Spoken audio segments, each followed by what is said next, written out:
हातकणंगलेच्या जागेच्या उमेदवारी संदर्भातला निर्णय अजून झालेला नाहीये, परंतु ठाकरे गटानं राजू शेट्टींना पाठिंबा देण्याचं जाहीर केलंय।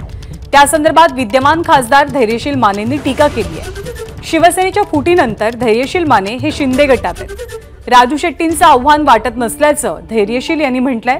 तर मतदारसंघात केलेलं एखादं काम जरी खोटं निघालं तरी लोकसभेच्या निवडणुकीला उभं राहणार नाही असंही मानेंनी म्हटलंय। मला राजू शेट्टी यांचं आव्हान वाटत नाही। मला आव्हान आहे ते खऱ्या अर्थाने या मतदारसंघाला उभं करण्याचं। या येणाऱ्या काळामध्ये जी मी कामं केलेत ती जाहीर केलेत, प्रत्येक गावामध्ये त्याचा बोर्ड लावलाय।